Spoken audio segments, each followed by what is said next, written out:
fudge college man and fudge your 9 to 5. Real Housewives of SLC all day. If only we could turn this podcast into a venture as successful as Fresh Wolf by Jack Barlow. Well, at least we're not still being funded by our parents. Hey, speak for yourself. It's episode 2 of our new Real Housewives of Salt Lake City recap podcast, Disengaging. I'm Julia Ritchie, a journalist based in Nashville. And I'm Nicole Nixon, a journalist in Sacramento.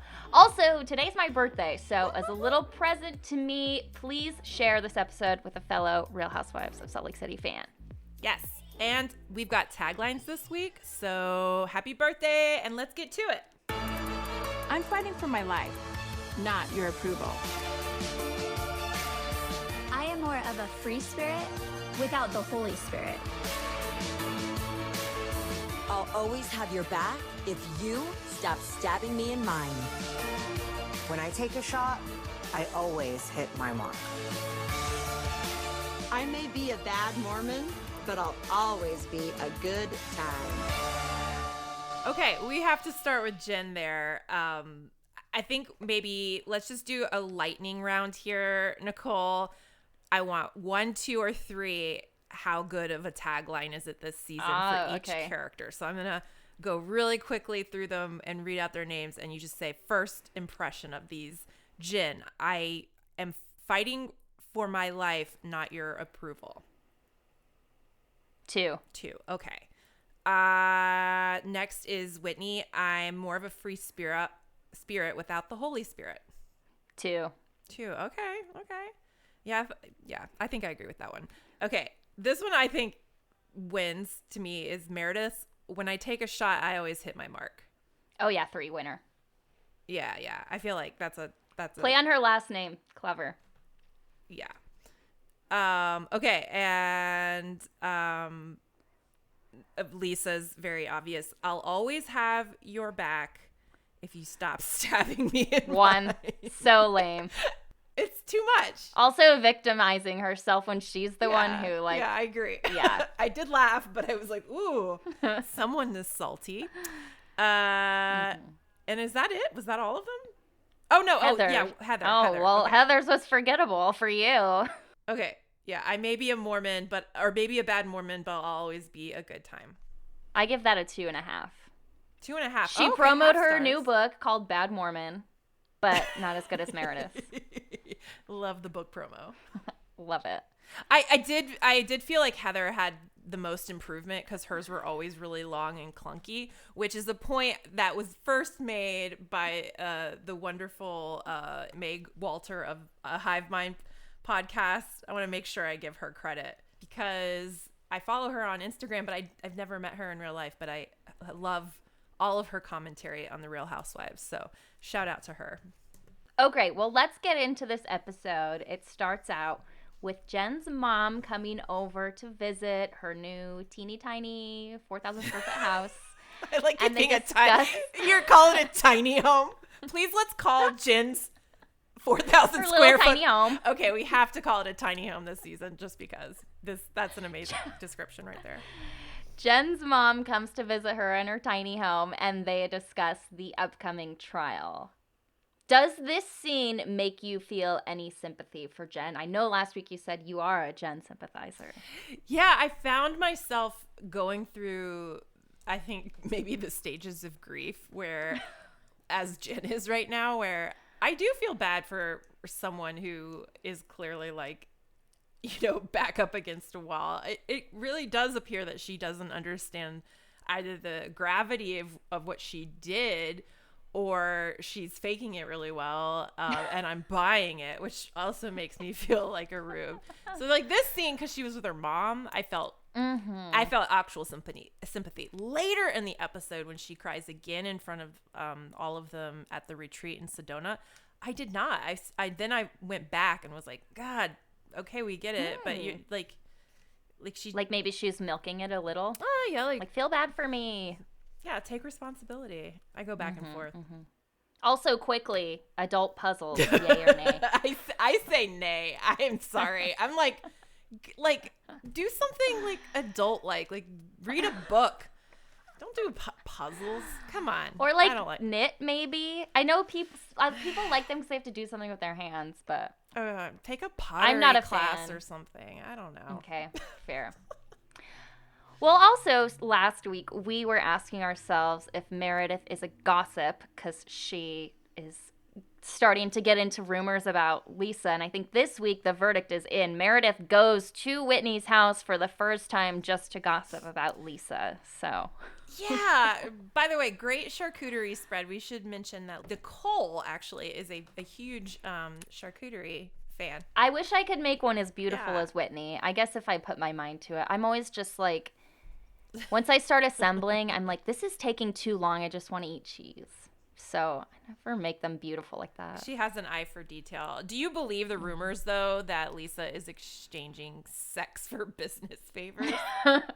No, I don't. Yeah, not at all. I don't think anyone's buying it by the judge of Heather's laugh when Whitney tells her that. I'm also just like, Whitney was like, I heard the same rumor. There's a very influential, powerful person in Utah. And I'm like, thinking of all those people, like, they're all very Mormon dudes probably. And like Gail Miller. So like none of them would sleep with Lisa. And I'm just going to say it. Lisa is the most sexless person on that show. She just exudes just chastity and like she's not interested in sex. Vanilla. Yeah. Or like asexual. Just like totally asexual. Like if we can maybe as our podcast goes on, we can rank where they fall on the sexuality spectrum. But I'm just horniness. Yeah, I'm gonna say Lisa is not a horny person ever. Fair point. I can see that. So we had, this is an awkward segue, but I'm going to do it. Okay? There were a lot of kids on the show this week. I'm doing it. It's true. I didn't realize that Whitney and Meredith both have sons named Brooks, which is interesting. Probably about 10 or 15 years apart between those two. I like it that we didn't realize it because they're they're just kids, you know? They don't do anything. It's true. I also feel a little weird about just kids being on reality TV and like in the public eye. Like the Kardashian kids really gross me out. The fact that they parade their kids around. Yeah, I respected when Meredith's daughter basically was like, "Hi, Mom. Bye, Mom," and like declined to be on the show. Did you realize that Meredith has a whole third child? No, who's not on the show, like active. I only know this because I follow her on Instagram, like, and she like posted about her other son who's not on the show, and I was like, wow, good for him. After the week of news that we've had out of Georgia with Herschel Walker and all his secret children, I feel like there's a lot more secret children in the world than I ever realized. So I do think that I need to highlight this one thing, is that Lisa's son is asked by Lisa whether he wants to attend college. And he, I believe, says, I don't know. And then she asks, what would you do if you didn't go to college? And he's like, probably make a lot more money. And that is actually a Republican, like, talking point. Like, I need to just call it out that, like, there's this huge anti-college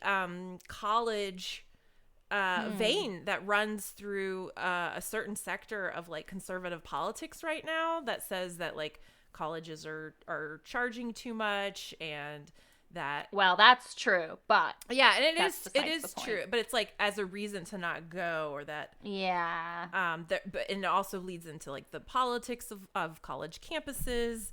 This is not to say all Republicans are anti-college. I mean, but there is this like weird subsect of conservatism right now that is like super anti-college, and I just need to anti-college. Yeah. Anyways, something to note, something to ponder on.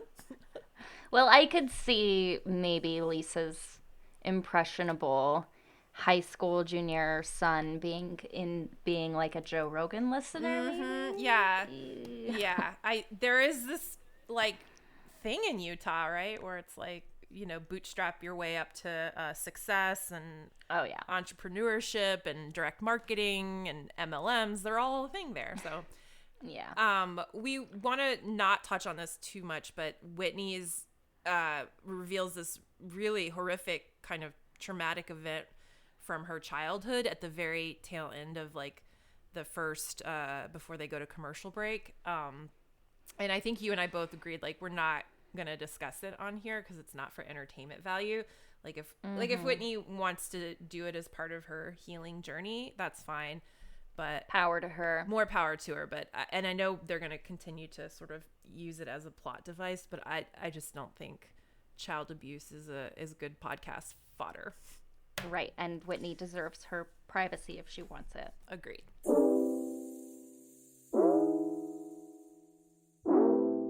So I needed a drink after that scene. And as I went to my fridge, I didn't have anything to drink, really. I had one Topo Chico hard seltzer that's tropical mango flavored. I have it right here. Ooh. I'm drinking it right now. That's one of the better ones. And as I cracked it open, it was as Jen was saying that she was going to throw a trash party or something really lingerie party. Lingerie party. I shouldn't even be repeating what she said. I just felt like hard seltzer is what you'd be drinking at this party. So it felt like a good. Felt like she was speaking your language at that point. Yes. There, I felt sympathy for Jen yet again. Mm-hmm. Well, then the women go on a girls' trip to Arizona, and we see them making their way through the new Salt Lake City airport, which got me curious. Your thoughts on the airport? Because I think we've each traveled through it now a few times. I was surprised they didn't have the walking, moving walkway or whatever it was, but I love walking, so The moving walkway? If you're talking about that tunnel, they need a full bus down there, or train. Like, come on. You're like, where's the air tran? Okay, I love it. You're like, I'm like, that's not I know fast this enough. airport is still under construction, but my goodness. Yeah, if I had a connecting flight, I'd be pissed. But I've had a bunch of connecting flights through Salt Lake, and it's torture. Torture. I can see. And on a bunch of my flights, I've had to walk to the clear end, the very, very end of the terminal, and go down a ramp outside, get on a bus, and the bus takes you to the plane. And it's just, I'm like, this is not an improvement, people. So you should say when Whitney and Heather decided not to fly back on the private jet, they were really making a sacrifice in season 2 because they had to walk through that damn airport tunnel. Well, exactly. You did get a Mary Cosby cameo this episode. Yes. I loved that they invoked Mary when they walked in the house, and they were like, are we in Mary's house? Because it looked just like her house. It really did. And then to see the ghost of her go, women. Just women. Chef's kiss.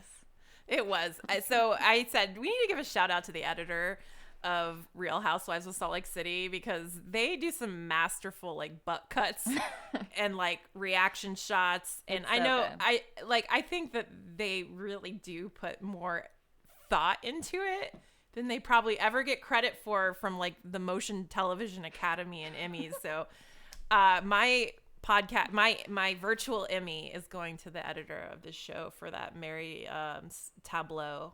Amen. I second that. Who was it that mentioned hot tamales?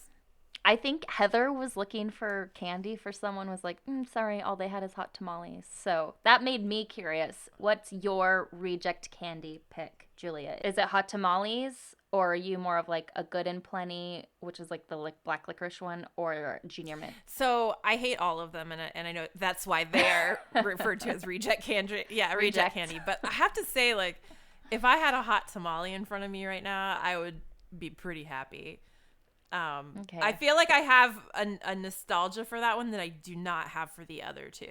Okay. Well, I have a confession to make. I have Junior Mints in my freezer right now. Ew, they taste like toothpaste. But in the freezer, they're pretty good. I'll like munch on them during the movie. Sorry, I'm gross. All right. Well, we have to move on to the most important part of this episode, which is when they decide to do this healing ceremony with a shaman. Meredith is late, but also Meredith pronounces shaman. Okay. She's done healing ceremonies with a shaman before. Okay. And she made sure that we knew that.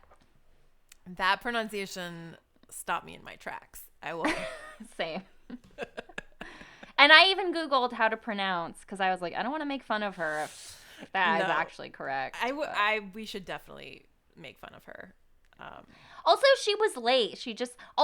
I love that I know this is like editing again. Shout out to the editor, but all the women were down like on their blankets waiting for Meredith, and then it panned to Meredith with a glam team. Like she was getting full glam and FaceTiming her husband. Yes. I sent you her quote that was like, I'm not ready for this right now. And I said that should definitely be a meme from this season that we carry forward. Oh, yeah.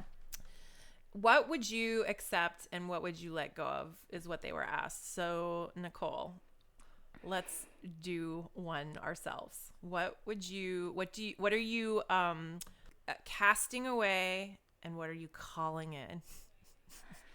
This one's hard.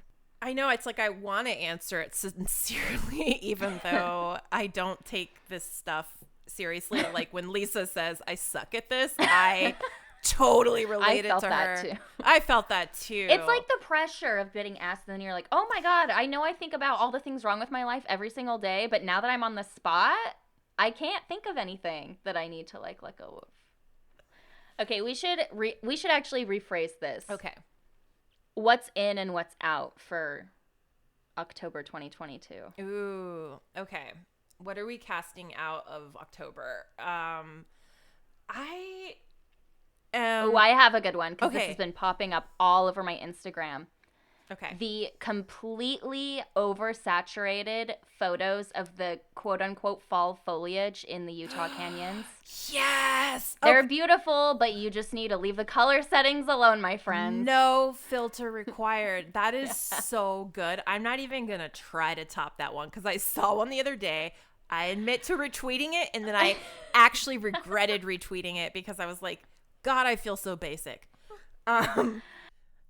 I am calling in Fat Bears because I have been obsessed with Fat Bear Week this week, and it's something that I don't know why I'm so invested in, but it's bringing me a lot of joy, and I don't know that really fits this prompt, but I'm gonna say it anyway. Well, speaking of Fat Bear Week, I know you had a fashion moment of the week. I really enjoy it. First of all, thank you for recommending that Instagram, which is like Row SLC outfits or something like that. Oh yeah. Oh God, it's so good. And they did find your Meredith bathing suit from last week, which was about. It's like Balmain, which I'm not surprised, but also of course. I was also like, I was thinking it would make a great Halloween costume. Is like just finding like old ass buttons at a antique store and sewing them on a hot pink bathing suit. And totally, you can find a hot pink bathing suit like that at any store for like $20. Yeah, but my fashion moment this week was Whitney's fuzzy wuzzy Fozzie Bear jacket that she was wearing when she was gossiping about Lisa with Meredith. I love it. I did too. I think it is the fall weather that's making me want like cozy everything. things. Yeah. Mm-hmm. So I hope that one pops up on that Instagram so I can find out where she got it. I have to do a shout out this week. We saw it last week, but I am obsessed with Heather's confessional look. That's like the pearl, like bra top. Oh, I love it. Yeah. That's a trend I love it. Yeah. Well, and I am looking forward to seeing sort of how, many times they're going to play Lisa's rant from season 2 in each episode to remind us of why Meredith doesn't like Lisa. I'm gonna make a bold prediction here at the end of this episode, which is that we will see that black and white clip at least once an episode. I believe that. I think it's fair. I also think they might do it because Lisa seems to have forgiven herself and thinks she's okay. And thinks she's like deserving of some forgiveness from Meredith. So I don't know. We'll leave that up to you, viewers and listeners. This episode of Disengaging is produced by me, Julia Ritchie, in Nashville, Tennessee. And me, Nicole Nixon, in Sacramento, California. Thank you for listening. We will be back next week. And if you are an RHOSLC fan and you like what you hear, please help spread the word far and wide. And if you don't, keep it to yourself. Keep it to yourself. Bye. Bye.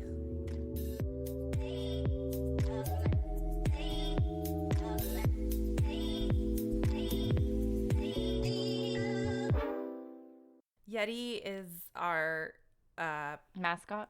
disengaging mascot, yes. He loves to disengage. Yes, Yedi. The king of disengage. Yes, he really is the king of disengaging.